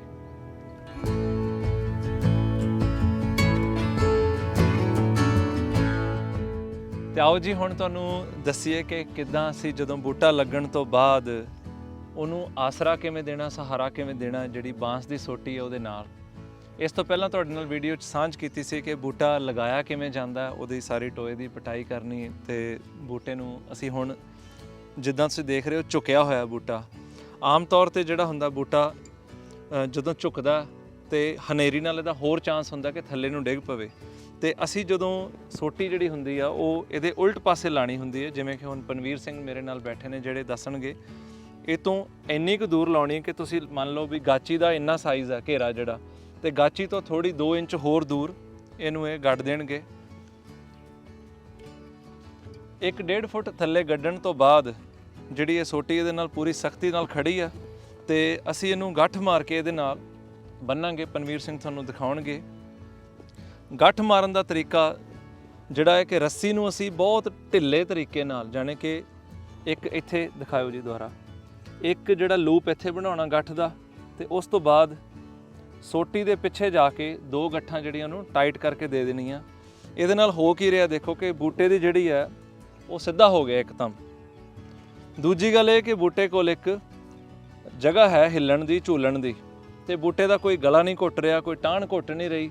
ਤੇ ਇਹ ਵੀ ਨਾਲ ਦੱਸਣਾ ਚਾਹੁੰਦਾ ਕਿ ਅਸੀਂ ਜਿਹੜੀ ਇਹ ਸੂਤਲੀ ਰੱਸੀ ਦੀ ਜਿਹੜੀ ਹੈ ਜੂਟ ਰੋਪ ਜਿਹੜੀ ਯੂਜ਼ ਕਰਦੇ ਹਾਂ ਪਤਲੀ, ਤੇ ਕੋਈ ਵੀ ਕੁਦਰਤੀ ਮਟੀਰੀਅਲ ਜਿਹੜਾ ਕਿ ਜ਼ਮੀਨ ਦੇ ਵਿੱਚ ਗਲ ਕੇ ਮਿੱਟੀ ਨਾਲ ਮਿੱਟੀ ਹੋ ਜਾਏ ਉਹੀ ਚੀਜ਼ ਆਪਾਂ ਵਰਤਣੀ ਹੈ। ਪਲਾਸਟਿਕ ਦੇ ਸੂਤਲੀਆਂ ਜਾਂ ਸੇਬੇ, ਨਾਇਲਨ ਦੇ, ਇਹ ਚੀਜ਼ਾਂ ਆਪਾਂ ਬਿਲਕੁਲ ਨਹੀਂ ਵਰਤਣੀਆਂ, ਕਿਉਂਕਿ ਗਲ ਕੇ ਜਾਂ ਉਹ ਟੁੱਟ ਕੇ ਜ਼ਮੀਨ ਦੇ ਵਿੱਚ ਪਲਾਸਟਿਕ ਹਮੇਸ਼ਾ ਪਲਾਸਟਿਕ ਰਹਿੰਦਾ ਤੇ ਉਹ ਪੋਲਿਊਟ ਕਰਦਾ, ਧਰਤੀ ਨੂੰ ਪ੍ਰਦੂਸ਼ਿਤ ਕਰੂਗਾ, ਤੇ ਆਪਾਂ ਇਹੋ ਜਿਹੀਆਂ ਚੀਜ਼ਾਂ ਬਿਲਕੁਲ ਨਹੀਂ ਵਰਤਣੀਆਂ।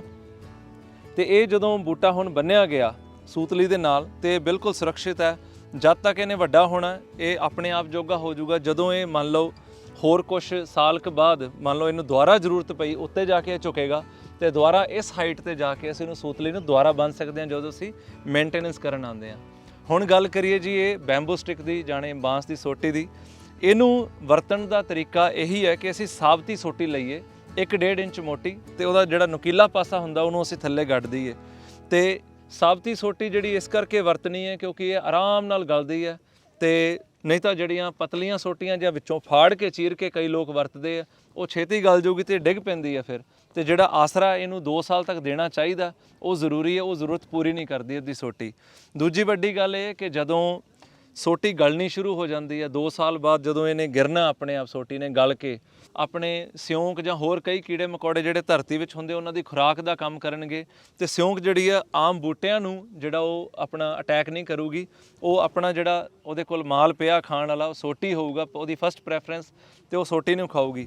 ਤੇ ਇੱਕ ਹੋਰ ਗੱਲ ਜਿਹੜੀ ਗੱਲ ਕਰਨ ਵਾਲੀ ਆ, ਜਿਹੜੀ ਮੈਂ ਪਹਿਲਾਂ ਮਿਸ ਕੀਤਾ, ਇਹ ਹੈ ਕਿ ਕਈ ਲੋਕ ਜਦੋਂ ਸੂਤਲੀ ਬੰਨ੍ਹਦੇ ਆ ਉਹ ਬਿਲਕੁਲ ਐਂ ਕਰਕੇ ਸੋਟੀ ਦੇ ਨਾਲ ਬੰਨ੍ਹ ਦਿੰਦੇ ਆ ਇੱਦਾਂ। ਇਹ ਬਿਲਕੁਲ ਗਲਤ ਤਰੀਕਾ ਹੈ, ਇੱਦਾਂ ਆਪਾਂ ਬਿਲਕੁਲ ਨਹੀਂ ਕਰਨਾ, ਕਿਉਂਕਿ ਜਿਹੜਾ ਬੂਟਾ ਉਹ ਆਮ ਤੌਰ ਤੇ ਜਿਵੇਂ ਕੁਦਰਤ 'ਚ ਵੱਧਦਾ ਖੁੱਲਾ ਡੁੱਲਾ, ਉਹਨੂੰ ਸਾਹ ਲੈਣ ਦਾ ਮੌਕਾ, ਤੇ ਉਹਦੀ ਕੋਈ ਤਣੀ ਦਾ ਜਾਂ ਉਹਦਾ ਗਲਾ ਨਹੀਂ ਘੋਟ ਰਹੇ ਆਪਾਂ, ਉਹ ਤਰੀਕੇ ਨਾਲ ਆਪਾਂ ਕਦੇ ਨਹੀਂ ਬੰਨ੍ਹਣਾ। ਇੱਕ ਹੋਰ ਗੱਲ ਜਿਹੜੀ ਸੋਟੀ ਦਾ ਫਾਇਦਾ ਇਹ ਹੈ ਕਿ ਜਦੋਂ ਅਸੀਂ ਇਹ ਬੈਂਬੂ ਸਟਿਕਸ ਗੱਡ ਦਿੰਦੇ ਆ ਤੇ ਹਰ ਬੂਟੇ ਦੇ ਨਾਲ, ਜਿਵੇਂ ਤੁਸੀਂ ਦੇਖ ਰਹੇ ਹੋ, ਇੱਕ ਨਿਸ਼ਾਨਦੇਹੀ ਹੋ ਜਾਂਦੀ ਆ ਕਿ ਬੂਟਾ ਕਿਹੜੀ ਜਗ੍ਹਾ ਤੇ ਲੱਗਾ। ਕਈ ਬੂਟੇ ਜਿਵੇਂ ਕਿ ਇੱਧਰ ਪਿੱਛੇ ਦੇਖ ਰਹੇ ਹੋ ਬਹੁਤ ਛੋਟੇ ਆ, ਜਾਂ ਇਹ ਬੂਟਾ ਹੈ, ਇਹਦੇ ਨਾਲ ਠੋਕਰ ਵੱਜਣ ਤੋਂ ਜਦੋਂ ਜੰਗਲ ਦੇ ਵਿੱਚ ਕੋਈ ਮੇਨਟੇਨੈਂਸ ਕਰਨੀ ਹੈ, ਜਾਂ ਅੱਜ ਅਸੀਂ ਮਲਚਿੰਗ ਕਰ ਰਹੇ ਨੇ, ਪਿੱਛੇ ਸੇਵਾਦਾਰ ਮਲਚਿੰਗ ਕਰਦਿਆਂ ਵੇਲੇ ਉਹਨਾਂ ਨੂੰ ਪਤਾ ਲੱਗਦਾ ਸੋਟੀ ਦੇ ਨਾਲ ਕਿ ਇੱਥੇ ਇੱਕ ਬੂਟਾ ਤੇ ਉਹਦੇ ਤੇ ਪੈਰ ਨਾ ਆ ਜਾਵੇ, ਇਹ ਬਹੁਤ ਵੱਡੀ ਨਿਸ਼ਾਨੀ ਹੁੰਦੀ ਹੈ। ਤੇ ਉਸ ਤੋਂ ਬਾਅਦ ਜਦੋਂ ਮੇਨਟੇਨੈਂਸ ਦਾ ਕੰਮ ਆਉਂਦਾ, ਜੇ ਕਿਤੇ ਰੱਬ ਨਾ ਕਰੇ ਬੂਟਾ ਮਰ ਜਾਂਦਾ, ਤਾਂ ਤੁਹਾਨੂੰ ਬਿਲਕੁਲ ਪਤਾ ਲੱਗਦਾ ਕਿ ਇੱਥੇ ਕੋਈ ਬੂਟਾ ਸੀ ਜਦੋਂ ਉਹਦੇ ਨਾਲ ਸੋਟੀ ਹੋਊਗੀ। ਜੇ ਸੋਟੀ ਨਹੀਂ ਹੁੰਦੀ ਤਾਂ ਸਾਨੂੰ ਪਤਾ ਹੀ ਨਹੀਂ ਲੱਗਦਾ ਕਿ ਬੂਟਾ ਸੀ। ਮਲਚਿੰਗ ਵੇਲੇ ਵੀ ਧਿਆਨ ਰਹਿੰਦਾ ਕਿ ਇੱਥੇ ਸੋਟੀ ਹੈ ਤੇ ਕੋਈ ਬੰਦਾ ਉਹਦੇ ਉੱਤੇ ਜਿਹੜੀ ਪਰਾਲੀ ਨਹੀਂ ਪਾਉਂਦਾ। ਤੇ ਅਗਲਾ ਜਿਹੜਾ ਸੋਟੀ ਦਾ ਫਾਇਦਾ ਇਹ ਹੁੰਦਾ ਕਿ ਜਦੋਂ ਅਸੀਂ ਇਹਦੀ ਮਲਚਿੰਗ ਕੀਤੀ ਹੁੰਦੀ ਹੈ, ਫੋਰੈਸਟ ਪੂਰੀ ਬਣ ਜਾਂਦੀ ਹੈ, 6 ਮਹੀਨੇ 8 ਮਹੀਨੇ ਬਾਅਦ ਜਦੋਂ ਇਹਦੇ ਚੋਂ ਬੂਟੀ ਨਿਕਲਦੀ ਹੈ, ਵੀਡਸ ਨਿਕਲਦੇ ਨੇ, ਤਾਂ ਆਮ ਤੌਰ ਤੇ ਸੇਵਾਦਾਰਾਂ ਨੂੰ ਵਿੱਚ ਪਛਾਣ ਨਹੀਂ ਰਹਿੰਦੀ ਕਿ ਵੀਡ ਕਿਹੜਾ ਤੇ ਬੂਟਾ ਕਿਹੜਾ। ਸੋ ਇਹ ਪਛਾਣ ਵਾਸਤੇ ਵੀ ਕਿ ਜਿਹਦੇ ਨੇੜੇ ਸੋਟੀ ਲੱਗੀ ਹੈ, ਜਿਹੜਾ ਸੂਤਲੀ ਨਾਲ ਬੰਨਿਆ ਹੋਇਆ, ਉਹ ਬੂਟਾ, ਇਹਦੇ ਆਲੇ ਦੁਆਲੇ ਕੋਈ ਵੀ ਘਾਹ ਦਾ ਪੀਸ, ਕੋਈ ਵੀ ਕਾਹੀ ਨਿਕਲ ਆਉਂਦੀ ਹੈ, ਕੋਈ ਆਲਤੂ ਫਾਲਤੂ ਚੀਜ਼, ਤੇ ਆਰਾਮ ਨਾਲ ਉਹਦੀ ਸ਼ਨਾਖਤ ਕੀਤੀ ਜਾ ਸਕਦੀ, ਤੇ ਘਾਹ ਨੂੰ ਅਸੀਂ ਪੁੱਟ ਲੈਂਦੇ ਹਾਂ ਤੇ ਉਹਦੀ ਡੀਵੀਡਿੰਗ ਇਸ ਤਰ੍ਹਾਂ ਕੀਤੀ ਜਾਂਦੀ। ਇਹ ਵੱਡਾ ਫਾਇਦਾ ਹੁੰਦਾ। ਜਿਹੜੀਆਂ ਸੋਟੀਆਂ ਦੀ ਹਾਈਟ ਵੀ ਹੈ, ਤੁਸੀਂ ਦੇਖੋ, ਇਹ ਅਸੀਂ 5 ਫੁੱਟ ਜਿਹੜੀ ਹੋਣੀ ਚਾਹੀਦੀ, ਜਦੋਂ ਬਾਹਰ ਹੋਵੇ ਗੱਡਣ ਤੋਂ ਬਾਅਦ 5 ਫੁੱਟ ਹੋਏਗੀ, ਤਾਂ ਉਹਦਾ ਫਾਇਦਾ ਹੋਊਗਾ ਕਿ ਜਦੋਂ ਇਹਨੂੰ ਥੋੜੀ ਨਾਲ ਅਸੀਂ ਥੱਲੇ ਠੋਕਣਾ ਵੀ ਆ, ਗੱਡਣਾ, ਤੇ ਸਾਡੇ ਲਈ ਸੌਖਾ। ਤੇ ਜਿਵੇਂ ਕਈ ਸੋਟੀਆਂ ਬਹੁਤ ਉੱਚੀਆਂ ਜਿਵੇਂ ਦੇਖ ਰਹੇ ਹੋ, ਤੇ ਉਹਦੇ ਲਈ ਥੋੜੀ ਵਰਤਣੀ ਬਹੁਤ ਔਖੀ ਹੈ, ਤੇ ਇਸ ਕਰਕੇ ਆਪਾਂ ਸੋਟੀ ਦੀ ਹਾਈਟ ਇਸ ਤਰ੍ਹਾਂ ਰੱਖਣੀ ਹੁੰਦੀ ਹੈ। ਇਸ ਤੋਂ ਉਪਰੰਤ ਜਿਹੜਾ ਜਦੋਂ ਅਸੀਂ ਇਹ ਬੂਟਾ ਬੰਨ੍ਹ ਲਿਆ, ਸੋਟੀ ਤਿਆਰ ਹੋ ਗਈ, ਸੋਟੀ ਵੀ ਸਾਨੂੰ ਪਤਾ ਵੀ ਚੰਗੀ ਪਕੜ ਨਾਲ ਹੈ, ਤੇ ਕੁਛ ਪਰਾਲੀ ਦੀ ਜਿਹੜੀ ਹੈ ਅਸੀਂ ਰੂਟ ਜ਼ੋਨ ਦੇ ਵਿੱਚ ਪਾ ਦਿੰਦੇ ਹਾਂ। ਸਭ ਤੋਂ ਪਹਿਲਾ ਕੰਮ ਇਹ ਹੁੰਦਾ ਕਿ ਰੂਟ ਜ਼ੋਨ, ਜਾਣੇ ਕਿ ਜੜ੍ਹਾਂ ਦਾ ਜਿਹੜਾ ਏਰੀਆ, ਉਹਨੂੰ ਪ੍ਰੋਟੈਕਟ ਕਰਨਾ, ਉਹਨੂੰ ਪਰਾਲੀ ਦੀ ਚਾਦਰ ਨਾਲ ਕੱਜਣਾ। ਸਰਦੀ ਹੋਵੇ, ਗਰਮੀ ਹੋਵੇ, ਕੋਰਾ ਹੋਵੇ, ਇਹ ਸਾਰੇ ਚੀਜ਼ ਤੋਂ ਇਹ ਪ੍ਰੋਟੈਕਟ ਕਰਦੀ। ਸੁਰੱਖਿਆ ਦਾ ਕਵਚ ਸਭ ਤੋਂ ਪਹਿਲਾਂ ਬਣਦਾ ਕਿ ਜੜ੍ਹਾਂ ਦਾ ਜਿਹੜਾ ਇਲਾਕਾ ਉਹਨੂੰ ਆਪਾਂ ਕਵਰ ਕਰੀਏ, ਉਹਨੂੰ ਸੁਰੱਖਿਅਤ ਕਰੀਏ। ਇਸ ਤੋਂ ਉਪਰੰਤ ਜਦੋਂ ਇੱਥੇ ਇਲਾਕਾ ਜਿਵੇਂ ਤੁਸੀਂ ਦੇਖ ਰਹੇ ਹੋ ਸਾਰੇ ਪਾਸੇ ਜੜ੍ਹਾਂ ਦੇ ਨੇੜੇ ਮਲਚਿੰਗ ਕੀਤੀ ਹੈ, ਤੇ ਬਾਕੀ ਉਸ ਤੋਂ ਬਾਅਦ ਵਿਚਾਲੇ ਜਿੰਨੀ ਵੀ ਸਪੇਸਿਸ ਬਚੀਆਂ ਜਿਵੇਂ ਆਹ ਜਗ੍ਹਾ ਤੇ ਸਾਰੀ, ਫਿਰ ਉਸ ਤੋਂ ਬਾਅਦ ਇੱਥੇ ਸਾਰੀ ਪਰਾਲੀ ਦੀ ਜਿਹੜੀ 6 ਤੋਂ 8 ਇੰਚ ਦੀ ਚਾਦਰ ਅਸੀਂ ਵਿਛਾ ਦੇਣੀ ਹੈ। ਉਸ ਤੋਂ ਉਪਰੰਤ ਤੁਹਾਡੇ ਨਾਲ ਸਾਂਝ ਕਰਾਂਗੇ ਕਿ ਫਸਟ ਵਾਟਰਿੰਗ, ਜਾਣੇ ਕਿ ਜਦੋਂ ਅਸੀਂ ਜੰਗਲ ਨੂੰ ਪਹਿਲੀ ਵਾਰੀ ਪਾਣੀ ਦੇਣਾ, ਜਿਵੇਂ ਅਸੀਂ ਪਿਛਲੇ ਪੜਾਅ 'ਚ ਦੱਸਿਆ ਸੀ ਕਿ ਇਹਨੂੰ ਪੂਰਾ ਮਿੱਟੀ ਨੂੰ ਰਚਾ ਦੇਣਾ ਪਾਣੀ ਦੇ ਨਾਲ। ਜਦੋਂ ਰੱਜ ਜਾਏਗੀ ਮਿੱਟੀ ਤੇ ਜੜ੍ਹਾਂ ਦੇ ਕੋਲ ਪਾਣੀ ਦੀ ਕਮੀ ਨਹੀਂ ਹੋਊਗੀ, ਨਮੀ ਦੀ ਕਮੀ ਨਹੀਂ ਹੋਊ, ਤੇ ਪਹਿਲੀ ਖੁਰਾਕ ਜਿਹੜੀ ਜੰਗਲ ਦੇ ਵਿੱਚ ਬੂਟਿਆਂ ਨੂੰ ਸਾਂਝੇ ਤੌਰ ਤੇ ਮਿਲੇਗੀ ਉਹ ਬਹੁਤ ਹੀ ਲਾਭਦਾਇਕ ਹੋਏਗੀ। ਆਓ ਅਗਲੇ ਸਟੈਪ ਤੇ ਮਿਲਦੇ ਹਾਂ।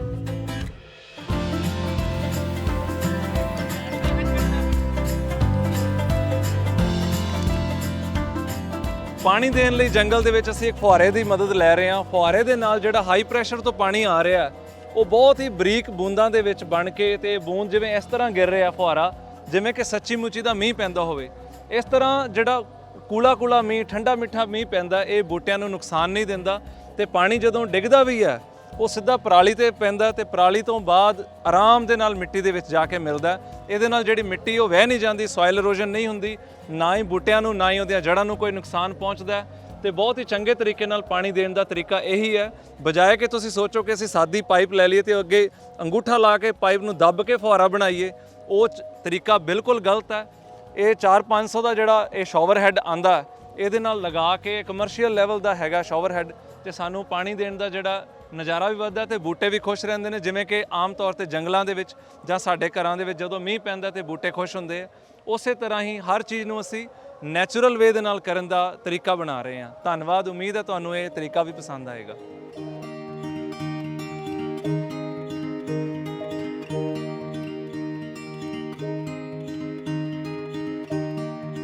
ਤੇ ਹੁਣ ਅਖੀਰਲਾ ਪੜਾਅ, ਸਾਰੇ ਬੂਟੇ ਲੱਗ ਚੁੱਕੇ ਹੈ, ਸਾਰਿਆਂ ਦੇ ਨਾਲ ਬੈਂਬੂ ਸਟਿਕਸ ਜਾਣੇ ਕਿ ਸਪੋਰਟ ਸਟਿਕਸ ਲੱਗ ਚੁੱਕੇ ਹੈ, ਮਲਚਿੰਗ ਪੂਰੀ ਹੋ ਚੁੱਕੀ ਜੋ ਕਿ ਤੁਹਾਡੇ ਨਾਲ ਸਾਂਝੇ ਕਰ ਰਹੇ ਸੀ। ਤੇ ਮੇਰੇ ਚਿਹਰੇ ਤੇ ਖੁਸ਼ੀ ਵੀ ਇਸ ਕਰਕੇ ਕਿ ਜੰਗਲ ਜਿਹੜਾ ਅਸੀਂ ਲਗਾਇਆ ਮੁਕੰਮਲ ਹੋ ਗਿਆ। ਤੁਹਾਡੇ ਨਾਲ ਹੀ ਵੀਡੀਓ ਦੇ ਵਿੱਚ ਹੀ ਵੀਡੀਓ ਕਰਦੇ ਤੁਹਾਡੇ ਨਾਲ ਅਸੀਂ ਜੰਗਲ ਲਗਾ ਲਿਆ। ਤੇ ਅਖੀਰ ਵਿੱਚ ਜਿਹੜੀ ਮੈਂ ਤੁਹਾਨੂੰ ਗੱਲ ਦੱਸਣੀ ਕਿ ਅਸੀਂ ਇੱਥੇ ਕੁਝ ਜਿਹੜਾ ਮਾਊਂਡ ਬਣਿਆ 3-3 ਕਿੱਲੇ ਹਰ ਪਾਸੇ ਗੱਡ ਕੇ ਉਹਦੇ ਨਾਲ ਇੱਕ ਮੋਟੀ ਰੱਸੀ ਬੰਨੀ ਹੈ। ਇਹ ਰੱਸੀ ਨੂੰ ਬੰਨਣ ਦਾ ਮੰਤਵ ਇਹ ਹੈ ਕਿ ਜਦੋਂ ਹਨੇਰੀ ਚੱਲਦੀ ਹੈ, ਹਵਾ ਚੱਲਦੀ ਹੈ, ਤੇ ਜਿਹੜੀ ਮਲਚ ਹੈ, ਪਰਾਲੀ ਦੀ ਚਾਦਰ ਹੈ, ਅੱਜ ਇਹ ਬਹੁਤ ਲੰਬੀ ਹੈ, ਸੰਘਣੀ ਲੱਗਦੀ ਹੈ, ਕੱਲ ਨੂੰ ਇਹਨੇ ਗਲ ਜਾਣਾ, ਛੋਟੀ ਹੋ ਜਾਣਾ ਤੇ ਹਵਾ ਦੇ ਨਾਲ ਉੱਡਦੀ ਹੈ ਫਿਰ। ਪਰ ਇਹ ਜਦੋਂ ਅਸੀਂ ਰੱਸੀ ਬੰਨ੍ਹ ਲੈਂਦੇ ਹਾਂ, ਇਹਨੂੰ ਬਿਲਕੁਲ ਇੱਕ ਜ਼ਿਗਜ਼ੈਗ ਪੈਟਰਨ ਹਰ ਪਾਸੇ ਬਣਾਤਾ ਰੱਸੀ ਦੇ ਨਾਲ, ਤੇ ਇਹਨੂੰ ਰੱਸੀ ਨੇ ਮਲਚ ਨੂੰ ਬੰਨ੍ਹ ਕੇ ਰੱਖ ਲਿਆ। ਤੇ ਹੁਣ ਜਿੰਨੀ ਮਰਜ਼ੀ ਹਨੇਰੀ ਚੱਲੇ, ਸਾਡੀ ਜਿਹੜੀ ਇਹ ਚਾਦਰ ਹੈ, ਪ੍ਰੋਟੈਕਸ਼ਨ ਦਾ ਕਵਚ ਹੈ, ਜਾਂ ਇਹਨੂੰ ਰਜਾਈ ਕਹਿ ਲਈਏ, ਇਸ ਜੰਗਲ ਦੀ ਰਜਾਈ ਇਹ ਉੱਡ ਨਹੀਂ ਸਕਦੀ। ਗਰਮੀਆਂ ਦੇ ਵਿੱਚ ਇਹੀ ਚਾਦਰ ਦੇ ਜਦੋਂ ਬਾਹਰ 48 ਡਿਗਰੀ ਟੈਂਪਰੇਚਰ ਹੋਊਗਾ, ਤੇ ਤੁਸੀਂ ਜਦੋਂ ਨੀਚੇ ਹੱਥ ਪਾਓਗੇ ਥੱਲੇ, ਤੇ ਤੁਹਾਨੂੰ 24 ਤੋਂ 28 ਡਿਗਰੀ ਟੈਂਪਰੇਚਰ ਮਿਲੇਗਾ, ਜਿਹੜਾ ਕਿ ਬਹੁਤ ਠੰਡਾ ਹੁੰਦਾ। ਤੇ ਜਿੰਨੀ ਵੀ ਜੀਵਾਣੂਆਂ ਦੇ ਲਈ, ਉਹਨਾਂ ਦੇ ਵਧਣ ਫੁੱਲਣ ਦੇ ਲਈ ਟੈਂਪਰੇਚਰ ਜ਼ੋਨ, ਨਮੀ ਜਿਹੜੀ ਚਾਹੀਦੀ ਹੁੰਦੀ ਉਹ ਹਮੇਸ਼ਾ ਬਰਕਰਾਰ ਰਹਿੰਦੀ ਹੈ। ਇਸੇ ਤਰ੍ਹਾਂ ਸਰਦੀਆਂ ਦੇ ਵਿੱਚ ਚਾਹੇ ਬਾਹਰ 0 ਡਿਗਰੀ ਹੋਵੇ ਜਾਂ ਮਾਈਨਸ, ਜਿਹੜਾ ਪਰਾਲੀ ਦੀ ਚਾਦਰ ਦੇ ਥੱਲੇ ਟੈਂਪਰੇਚਰ ਹੋਊਗਾ ਉਹ ਬਿਲਕੁਲ ਅਨੁਕੂਲ ਹੋਊਗਾ ਕਿ ਉੱਥੇ ਜਿਹੜੇ ਮਾਈਕਰੋਬਸ ਨੇ, ਜਿਹੜੇ ਜੀਵਾਣੂ ਨੇ, ਉਹ ਆਪ ਮੁਹਾਰੇ ਵੱਧਦੇ ਫੁੱਲਦੇ ਰਹਿਣ, ਤੇ ਜਿਹੜੀ ਨਮੀ ਹੈ ਪੌਦਿਆਂ ਨੂੰ, ਬੂਟਿਆਂ ਨੂੰ ਚੰਗੀ ਤਰ੍ਹਾਂ ਮਿਲਦੀ ਰਹੂਗੀ। ਸੋ ਪਰਾਲੀ ਨੂੰ ਬਚਾ ਕੇ ਰੱਖਣਾ, ਇਹ ਮਲਚ ਨੂੰ ਬਚਾ ਕੇ ਰੱਖਣਾ, ਇਹ ਸਾਰਾ ਕੰਮ ਵੀ ਅਸੀਂ ਕਰ ਲਿਆ। ਤੇ ਹੁਣ ਜਿਵੇਂ ਜੰਗਲ ਸਾਰਾ ਲੱਗ ਚੁੱਕਾ ਹੈ ਤੇ ਸਾਡੀ ਟੀਮ ਪਿੱਛੇ ਇਸ ਟਾਈਮ ਪਾਣੀ ਦੇ ਰਹੀ ਹੈ। ਇਹ ਹੁੰਦੀ ਹੈ ਫਸਟ ਵਾਟਰਿੰਗ, ਜਾਣੇ ਕਿ ਪਹਿਲੀ ਵਾਰੀ ਜਿਹੜਾ ਜੰਗਲ ਨੂੰ ਪਾਣੀ ਲਗਾਉਣਾ, ਉਹ 3 ਫੁੱਟ ਡੂੰਘਾ ਪਾਣੀ ਜਿਹੜਾ ਸਾਰੀ ਮਿੱਟੀ ਰਚਾਣੀ, ਜਿਵੇਂ ਕਿ ਪਹਿਲਾਂ ਵੀ ਆਖਿਆ ਸੀ, ਉਹਦੀ ਜ਼ਰੂਰਤ ਇਸ ਕਰਕੇ ਹੈ ਕਿ ਅਸੀਂ ਜਿਹੜੇ ਬੂਟੇ ਲਾਏ ਆ ਉਹਦੀ ਗਾਚੀ ਪੂਰੀ ਤਰ੍ਹਾਂ ਪਾਣੀ 'ਚ ਭਿਉਂ ਕੇ, ਜੀਵਾਮ੍ਰਿਤ ਭਿਉਂ ਕੇ ਲਗਾਈ ਹੈ। ਤੇ ਉਹ ਜਿਹੜਾ ਪਾਣੀ ਹੈ ਆਲੇ ਦੁਆਲੇ ਸਾਰੀ ਦੀ ਸਾਰੀ ਮਿੱਟੀ ਬਿਲਕੁਲ ਖੁਸ਼ਕ ਹੈ, ਉਹ ਗਾਚੀ ਦੇ ਵਿੱਚੋਂ ਸਾਰੀ ਮਿੱਟੀ ਨੇ ਪਾਣੀ ਚੂਸ ਜਾਣਾ। ਇਸ ਕਰਕੇ ਜਿਹੜੀ ਪਹਿਲੀ ਵਾਟਰਿੰਗ ਹੈ ਬਹੁਤ ਜ਼ਿਆਦਾ ਗੰਭੀਰਤਾ ਦੇ ਨਾਲ, ਸਹਿਣਸ਼ੀਲਤਾ ਦੇ ਨਾਲ, ਚਾਹੇ 4 ਘੰਟੇ ਲੱਗਣ, ਅਸੀਂ 3 ਫੁੱਟ ਸੋਚ ਕੇ ਵੀ 3 ਫੁੱਟ ਮਿੱਟੀ ਦੇ ਵਿੱਚ ਪਾਣੀ ਜਾਣਾ ਚਾਹੀਦਾ। ਇਸ ਤਰ੍ਹਾਂ ਪਾਣੀ ਦੇਣਾ ਕਿ ਤੁਹਾਨੂੰ ਉਸ ਤੋਂ ਬਾਅਦ ਪਤਾ ਲੱਗ ਜਾਏ ਵੀ 5 ਘੰਟੇ ਬਾਅਦ ਜਦੋਂ ਤੁਸੀਂ ਇਹਨੂੰ ਹੱਥ ਲਾਓਗੇ ਪਰਾਲੀ ਤੋਂ ਚੁੱਕ ਕੇ, ਤੇ ਉਹ ਮਿੱਟੀ ਉਦੋਂ ਵੀ ਗਿੱਲੀ ਹੋਊਗੀ, ਥੱਲੇ ਸੀਪਿਨ ਨਹੀਂ ਕੀਤੀ ਹੋਊਗੀ, ਕਿਉਂਕਿ ਥੱਲੇ ਉਹ ਭਰਪੂਰ ਹੋਊਗਾ ਪਾਣੀ। ਤੇ ਜੇ ਪਾਣੀ ਥੱਲੇ ਸੀਪਿਨ ਕਰ ਜੇ ਤੇ ਮਿੱਟੀ ਖੁਸ਼ਕ ਹੋਵੇ, ਜਾਣੇ ਕਿ ਉੱਥੋਂ ਸਾਨੂੰ ਪਤਾ ਇਹ ਲੱਗੇਗਾ ਕਿ ਅਸੀਂ ਪਾਣੀ ਪੂਰੀ ਤਰ੍ਹਾਂ ਨਹੀਂ ਸੀ ਲਾਇਆ, ਤੇ ਫਿਰ ਹੋਰ ਪਾਣੀ ਦੇਣ ਦੀ ਜ਼ਰੂਰਤ ਹੋਏਗੀ। ਤੇ ਜਿਹੜਾ ਜੀਵ ਅੰਮ੍ਰਿਤ ਸਾਡੇ ਕੋਲ ਹੁਣ ਬਚ ਜਾਂਦਾ, ਜਦੋਂ ਅਸੀਂ ਬੂਟੇ ਲਗਾਏ, ਸਾਰਾ ਬਚਿਆ ਹੋਇਆ ਜੀਵ ਅੰਮ੍ਰਿਤ ਜਿਹੜਾ ਕਿ ਸਾਨੂੰ ਪਤਾ ਕਿ ਮਾਈਕਰੋਬਸ ਨਾਲ ਫੁੱਲ ਹੈ, ਭਰਿਆ ਹੋਇਆ, ਉਹ ਸਾਰੇ ਦਾ ਛਿੜਕਾਅ ਇਹਦੇ ਜ਼ਮੀਨ ਦੇ ਉੱਤੇ ਕਰਨਾ ਚਾਹੀਦਾ। ਤੇ ਮੇਨਟੇਨੈਂਸ ਦੇ ਵਿੱਚ ਜਿਹੜੀ ਮੈਂ ਗੱਲ ਕਰ ਰਿਹਾ ਸੀਗਾ ਕਿ ਇੱਥੇ ਪਾਣੀ ਦੇਣਾ ਜਿੰਨਾ ਜ਼ਰੂਰੀ ਹੈ, ਜ਼ਮੀਨ ਦੀ ਨਮੀ ਬਣਾ ਕੇ ਰੱਖਣਾ ਜ਼ਰੂਰੀ ਹੈ, ਉਨਾ ਹੀ ਜ਼ਰੂਰੀ ਹੈ ਕਿ ਇੱਥੇ ਡੀਵੀਡਿੰਗ ਜਾਣੀ ਕਿ ਜਿਹੜੀਆਂ ਫਾਲਤੂ ਬੂਟੀਆਂ ਉੱਗ ਪੈਂਦੀਆਂ, ਜੰਗਲੀ ਬੂਟੀਆਂ ਉੱਗਦੀਆਂ, ਉਹਨੂੰ ਇੱਥੋਂ ਪੁੱਟ ਕੇ ਹੱਥ ਦੇ ਨਾਲ ਦੂਰ ਕਰਨਾ ਚਾਹੀਦਾ, ਜੰਗਲ ਤੋਂ ਬਾਹਰ ਕਰਨਾ। ਨਿਸ਼ਾਨੀ ਇਹ ਹੋਊਗੀ ਕਿ ਜਿਹੜੀ ਕੋਈ ਪੌਦਾ ਜਾਂ ਬੂਟਾ ਸੋਟੀ ਤੋਂ ਪਰੇ ਜਾਣੇ ਕਿ ਸੋਟੀ ਤੋਂ ਇੱਥੇ ਉੱਗਿਆ ਹੋਇਆ ਤਾਂ ਸਾਨੂੰ ਪਤਾ ਲੱਗ ਜਾਏ ਕਿ ਅਸੀਂ ਲਾਇਆ ਬੂਟਾ, ਉਹ ਨਹੀਂ ਹੈਗਾ, ਤੇ ਉਹਨੂੰ ਤੁਸੀਂ ਪੁੱਟ ਸਕਦੇ ਹੋ। ਪਹਿਲੇ 2 ਸਾਲ ਸਾਨੂੰ ਇਹ ਕੰਮ ਕਰਨਾ ਪਊਗਾ, ਕਿਉਂਕਿ ਜੇ ਅਸੀਂ ਬੂਟੇ ਫਾਲਤੂ ਲੱਗਣ ਦਿੱਤੇ, ਘਾਸ ਫੂਸ ਉੱਗਣ ਦਿੱਤਾ, ਤੇ ਸਾਰੀ ਜਿਹੜੀ ਖੁਰਾਕ ਹੈ, ਨਮੀ ਹੈ, ਉਹ ਜੰਗਲੀ ਬੂਟੇ ਲੈਣਗੇ ਤੇ ਵਧਣਗੇ। ਪਰ ਜਿਹੜੀ ਖੁਰਾਕ ਦੀ ਜ਼ਰੂਰਤ ਸਾਨੂੰ ਆਪਣੇ ਬੂਟਿਆਂ ਨੂੰ ਹੈ, ਉਹ ਖੁਰਾਕ ਘਟ ਜਾਏਗੀ ਤੇ ਬੂਟਿਆਂ ਦੀ ਗਰੋਥ ਜਿਹੜੀ ਹੈ ਉਹ ਘਟਦੀ ਰਹੇਗੀ। ਸੋ ਇਸ ਚੀਜ਼ ਦਾ ਅਸੀਂ ਧਿਆਨ ਰੱਖਣਾ ਕਿ ਹਫਤੇ ਬਾਅਦ, 2 ਹਫਤੇ ਬਾਅਦ, ਜਦੋਂ ਵੀ ਤੁਹਾਨੂੰ ਲੱਗੇ ਇੱਥੇ ਜੰਗਲੀ ਬੂਟੀਆਂ ਜਾਂ ਘਾਹ ਵੱਧ ਰਿਹਾ, ਆਪਣੀ ਫੌਜ ਲੈ ਕੇ ਇੱਥੇ ਆਓ, ਤਾਂ 10 ਕੁ ਲੇਬਰ ਲਿਆਓ ਤੇ ਜੰਗਲੀ ਬੂਟੀਆਂ ਨੂੰ ਇੱਥੋਂ ਉਖਾੜ ਕੇ ਪਰੇ ਕਰ ਦੇਣਾ ਚਾਹੀਦਾ। ਇਹ ਬਹੁਤ ਸਧਾਰਨ ਜੀ ਵਿਧੀ ਹੈ, ਤੇ ਜੇ ਕਿਸੇ ਨੂੰ ਜੰਗਲੀ ਬੂਟਿਆਂ ਦੀ ਪਛਾਣ ਵੀ ਨਹੀਂ ਹੈ ਪੂਰੀ ਤਰ੍ਹਾਂ, ਤਾਂ ਵੀ ਇਹ ਗੱਲ ਅਸੀਂ ਦੱਸ ਚੁੱਕੇ ਹਾਂ ਕਿ ਜਿਹੜੀ ਚੀਜ਼ ਦੇ ਨਾਲ ਡੰਡਾ ਜਾਂ ਸਪੋਰਟ ਸਟਿਕ ਨਹੀਂ ਲੱਗੀ ਹੋਈ, ਉਹ ਜੰਗਲੀ ਬੂਟੀ ਹੈ ਤੇ ਉਹਨੂੰ ਅਸੀਂ ਉਖਾੜ ਕੇ ਸੁੱਟਣਾ ਹੈ।